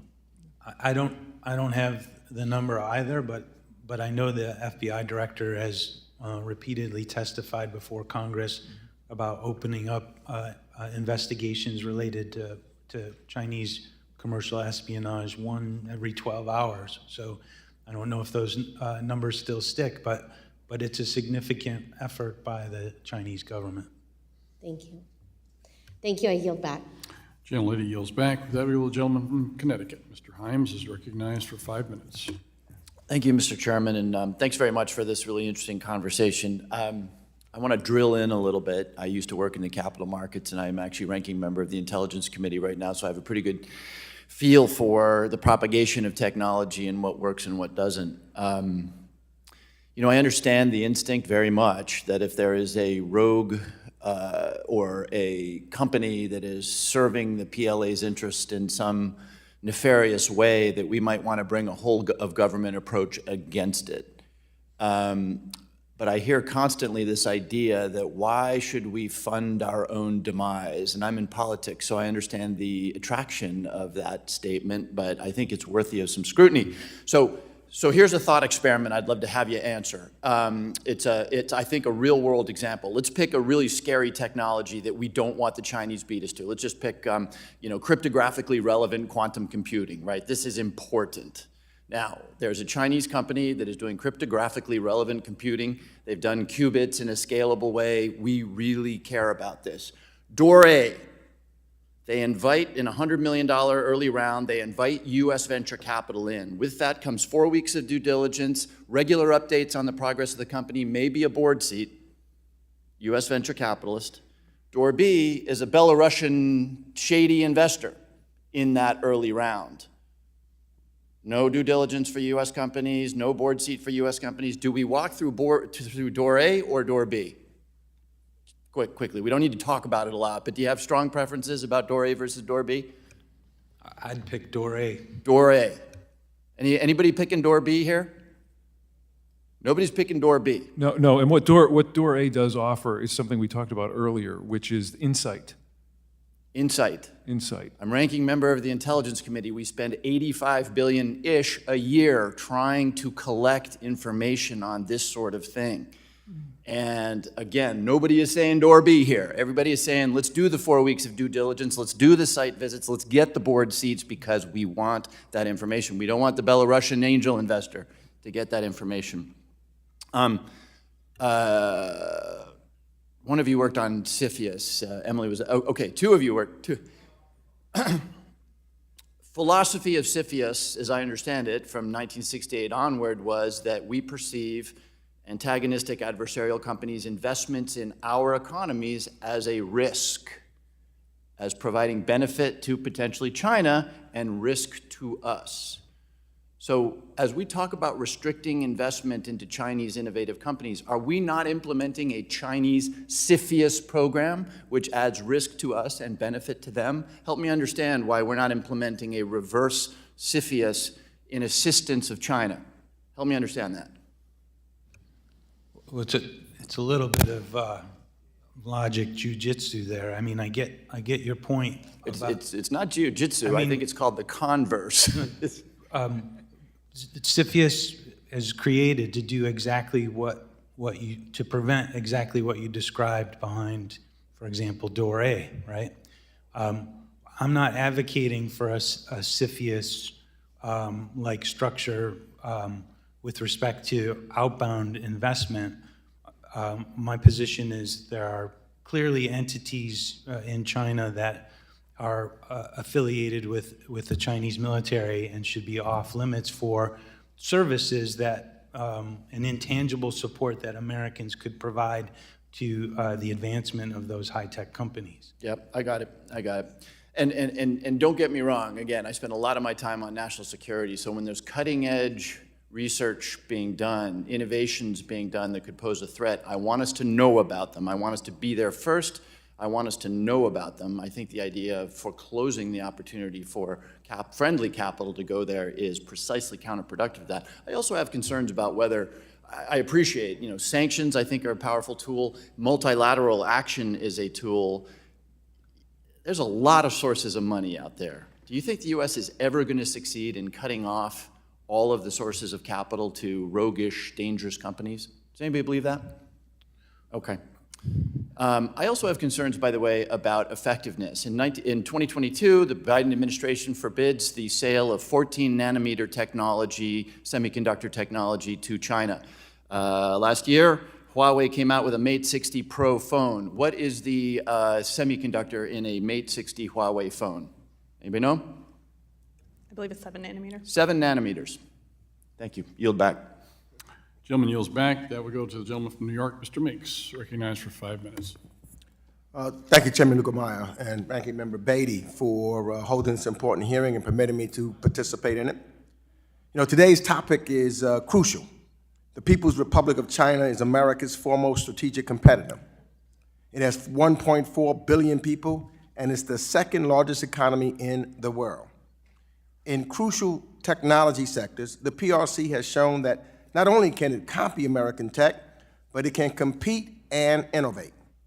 The balance of power between the United States and China depends on which country can create and harness the technologies that will power both the economies and the militaries of tomorrow. Outbound legislation addressing PRC technological development should comprehensively, in my belief, limit American investments in crucial technologies, but also should do so in a targeted way without shooting ourselves in the foot. In my view, the legislation that balances these equities, of course, is H.R. 6349. We've done this bill in a bipartisan way. I've co-led it as the ranking member of the House Foreign Affairs Committee, along with Chairman Michael McCall. An outbound regime that combines transparency and prohibitions on investments in the most sensitive technology sectors is the best way to safeguard United States national security, while at the same time maintaining open global capital flows and the United States' preeminent position in the global markets. So with that, I wanted to just ask a few questions about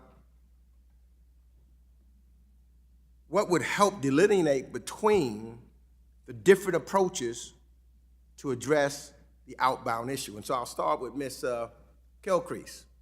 And Mr. Himes talked about CFRIUS. So I was wondering if you could tell us what are some of the critical problems that an outbound regime should tackle that cannot be addressed through our existing CFRIUS sanctions and export control regimes? Yes, thank you for the important question. I do think that we can leverage existing tools to a good extent to get at these issues, but of course, there is a gap. CFIUS deals with investment in our US market, not outbound investments, so that's not the appropriate tool. Export controls can do a lot of heavy lifting here, but they're not designed to get at the financing that can flow along with a technology transfer. And so as we think about constructing a new set of tools or strengthening our existing tools, I think there's a lot of synergies, for lack of a better word, between the various proposals that have been put on the table. I actually don't see a technology-based approach that leverages existing export control lists as mutually exclusive with an entity-based approach. I think those can work in tandem, so long as we make sure that we're not setting up an intensive screening process, and that we are creating very clear technical rules that the private sector can comply with. So I think we can leverage the best of some of the ideas that have been coming out of this debate. So on that, can you give me what are the benefits of utilizing, say, a sector-based approach of countries of concern instead of having a case-by-case or a review or a company-by-company-based review? What's the differences, and what do you see the pros and the cons are? I'll start with Ms. Kilcrease, and if someone else want to jump in on that, that's fine. Yeah, so I think the benefit of a technology-based approach is that it, first of all, it aligns with where the U.S. government is headed on export controls anyways. The novel thing in the October 7th export controls released by the administration was they set a cut line, a pretty clear technical cut line that said above this threshold, you cannot do a technology export to China because whether it's civilian or for military purposes, it is a de facto national security risk. And so I think there's a lot of logic in applying that sort of countrywide bright line test using clear technical specifications in your sort of sector-based approach. I think there's a lot of logic to that, and it gets to some of these concerns we've heard about military-civil fusion and the process for listing entities. So I personally believe that having a technology-based approach, again, leveraging what we're doing in the export control context, makes a lot of sense. Let me just, I want to get one thing in, because I know Mr. Ashew is working for a leading American semiconductor tool company that creates some of the most complicated machinery in the world. Most of those firms that lead in this space are American, but several are also Japanese and European. Can you talk about the importance of the multilateral approach that someone was talking about for any American policy? It's critical to, I don't think we can stress enough the importance of any approach being multilateral, especially in advanced technology. There's this alluring thought that just because the US is the most innovative country in the world, that we have all lock on all the emerging and critical technologies. We don't. Many other countries will speed ahead of us if we restrict without that kind of collaboration. So I credit you for asking the question because it's something that can't be stressed enough. Gentleman's time has expired. The gentleman from California, Mr. Sherman, is recognized. Thank the subcommittee for allowing me to participate. As I think the gentlewoman from Texas pointed out, we have an enormous trade deficit with China because we granted them most favored nation status. We therefore have a trade deficit of over $1/3 trillion every year. That means they have built up every decade $3 trillion that they can spend or invest. The idea that we can prevent them from being able to fund this $20 million project or this $60 million project is kind of silly. If Americans can't invest in a particular company on the Shanghai Exchange, its price may drop a little bit.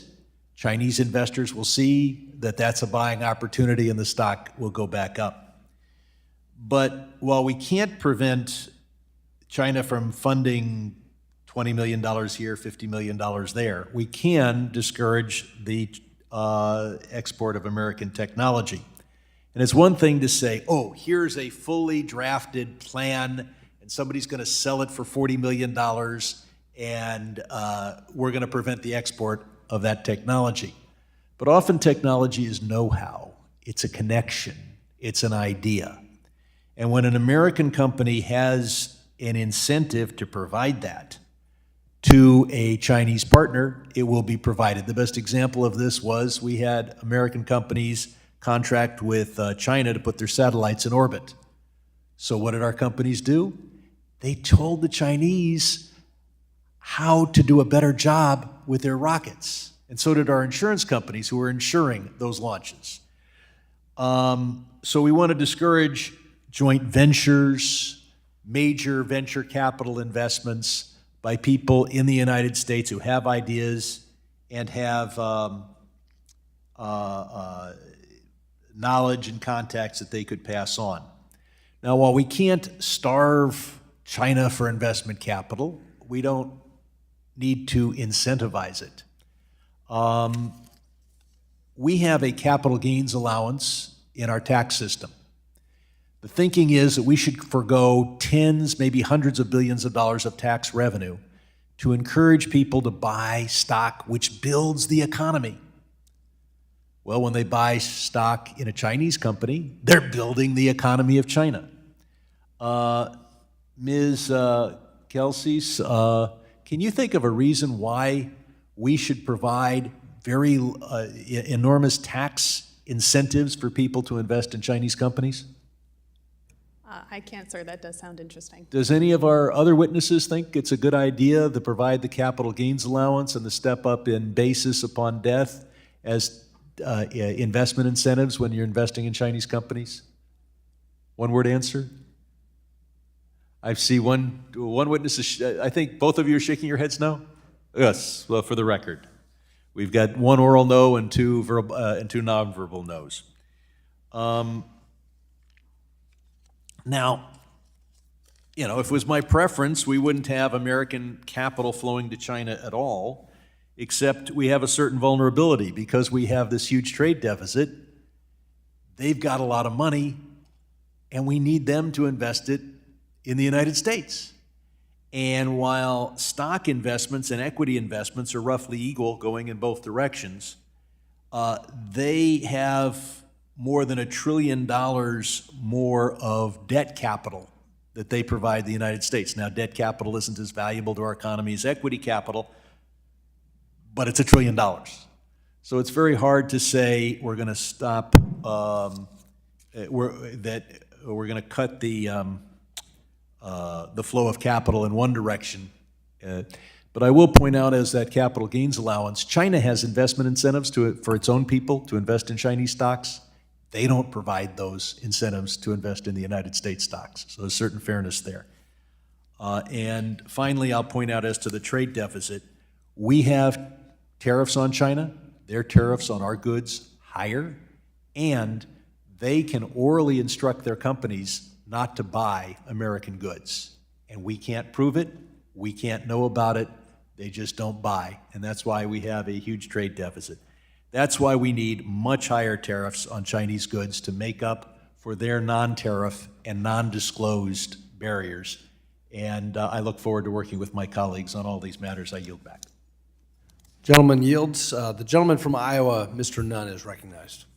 Thank you, Mr. Chairman. Thanks for the panel for being here today. I'm very happy to see that Chairman Barr is leading out this bill to really protect U.S. consumers, the American-based industry, and ultimately combat what we have seen, a very aggressive buyout by China of U.S. technology that ultimately is going to come back to roost right here in the United States from a national security perspective. So I want to start here with this conversation on, Emily, we served on the National Security Council together. I was before your time, but really talking about, from a counterintelligence threat here, building up a foundation to be successful here. We talk about the entity-based list. I think we can all agree, but I want to ask you from your perspective here, the entity-based list provides us a foundation. As I understand it, really only the Barr bill is doing that at this point. I think there are other bills that could come in here, the EO. Talk to us about the advantages of the entity-based list. Yeah, thank you for the question. Look, I think where the government has knowledge that there's a particular entity that's acting against our national security interests, we should list them, whether it's a full blocking sanction or other sorts of sanctions. You know, we've got a varied toolbox, and we should think about a range of escalation options within that toolbox, including the full blocking, but perhaps not always the full blocking sanction. And you know, the private sector, they want clarity, and one way that you can provide clarity is by listing those specific entities that the US government knows is a problem. And so, well, again, I don't think this is the only way to tackle the problem. I do think it's an important part of the overall solution. I would agree with you. In fact, speaking of clarity, we were proud to lead the Clarity Act, which said specifically what the U.S. government had to do. One of the things we tackled on the NSC was Huawei and what they were bringing into the system. This provided a clear safeguard, a red light, green light option, really, for the federal government to know what technology they could invest in and then which ones were going to be potentially dangerous. I want to speak quickly with you, Mr. Ashu, here. Given your background on the artificial intelligence piece, you've got a background in electronic warfare. I'd like to talk about the critical role that AI is going to play on that. Could you share with us, as an example, where this would be very important, that this technology is something we need to keep home at roost here? So my specific area of electronic warfare was in the countermeasures space. And it's all about speed of reaction and understanding threats from non-threats. And AI is going to be a game changer in many, many ways, but that's the one that I'm particularly paying attention to, because we're talking about human lives in planes and other platforms that are going to be dependent on our ability to stay ahead. As an RC-135 guy myself, I really appreciate your leadership. Thank you for your service. Same to you. I think we recognize that. With that, Mr. Chair, I'd actually like to yield my time to Chairman Barr here for a follow-up. I thank my friend from Iowa for yielding time, because his questions are always so provocative and helpful to us understanding what's going on here. Mr. Fetto, let me just conclude our hearing here today by asking you a question about a criticism of the OFAC sanctions approach. Those who have advocated for this sector-based approach have made the argument that Treasury just simply doesn't do it. Treasury doesn't do the job they need to do in restricting capital flows to Chinese entities of national security concern. And specifically what they say is that an OFAC sanctions approach or a full blocking SDN sanctions approach is so powerful that Treasury is reluctant to actually use it. And Treasury will not designate entities in that scenario because it is so powerful. What is they've cited, and this is a legitimate point, they've cited Treasury's decision to not designate Hikvision, for example. Tell us why that shouldn't be a concern. Well, first of all, being a Treasury alum, I'll defend Treasury a little bit in this respect. As anyone who is plugged into the national security apparatus and government functions, Treasury is the implementer, administrator, and enforcer of economic sanctions. It doesn't act in a vacuum and make decisions about who to designate or to sanction. That is that's a State Department, Treasury, the NSC, the White House. They all make that decision. So if there hasn't been additions to the list, that's because the White House and the executive branch as a whole have made that decision. One advantage of your bill is that you hold, and this is why I've been advocating for any solution in this respect regarding outbound investment restrictions, is that it be done legislatively. You can put safeguards in and hold the government accountable and justify to the Congress why X or Y has not been named to a list. The gentleman's time has expired, and I thank our witnesses for all of their testimony. Without objection, I'd like to enter without objection, all members will have 5 legislative days within which to submit additional written questions for the witnesses to the chair, which will be forwarded to the witness for their response. I ask our witnesses to please respond as promptly as you are able. This hearing is now adjourned.